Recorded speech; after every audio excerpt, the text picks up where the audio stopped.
Hi sir, good morning sir. Welcome to Davao. Gina-inspeksyon gyud sa mga sundalo ang tanang sakyanan nga moagi sa border control points sa Davao City. Ginapangutana sa mga sundalo ang mga driver sa gigikanan ug padulungan. Kauban sa mga sundalo ang mga pulis. Kamaturan niini ang sunod-sunod nga pagkasikop sa mga biyahedor nga adunay dalang kontrabando. Buot sa mga sundalo ug pulis nga magmalinawon ang selebrasyon sa 37th Kadayawan Festival kay gilaumang dagsangon kini sa mga bisita.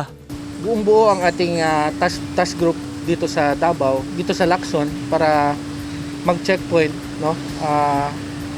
Sa ngayon ay talagang 24/7 ang ating checkpoint at hindi natin hinahayaan na maging mag-relax yung ating mga personnel dyan sa checkpoint, no? Meron kaming naharang na mga baril, meron ding mga droga, kasagaran na galing sila ng Bukidnon. At saka yung iba naman ay galing ng Cagayan de Oro. So pagdaan nila sa ating checkpoint, yun nga na harang natin na meron sila mga dalang kontrabando, kaagad-agad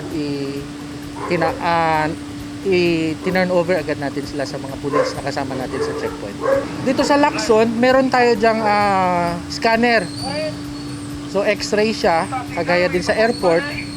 So kung medyo maraming dala talaga ang so pinapadaan natin doon kasi nung una medyo mano-mano. So ngayon ay yun nga pinapadaan natin sa x-ray para mas mabilis ang ating pagtingin sa loob ng kanilang mga gamit. Ang culture of security ang buti patuman sa TF Davao ngadto sa katawhan. Gani dinhi sa Sirawan Fixed Checkpoint sa Turil District ng syudad, obligadong munaog ang mga pasahero sa tanang pampublikong sakyanan alang sa inspeksyon.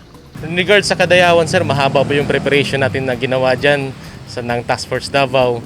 Ang maitulong lang po namin dito sa checkpoint namin, sir, regarding sa security is mahigpit na checkpoint na galing papasok para hindi makapasok yung mga, lalo na yung firearms at illegal contraband. Ang ginagawa namin kasi dito, sir, nagkakaroon kami ito ng mga military visibility. Mula dito sa kampo namin, sa border checkpoint hanggang dun sa sentro, nagpapakita kami ng presensya ng sundalo natin. At the same time, nire-remind namin yung mga papasok dito na alert po kami dahil po sa Kadayawan Festival na maging matiwasay at maging maayos ang pagsaulog ng Kadayawan Festival sa Davao, sir.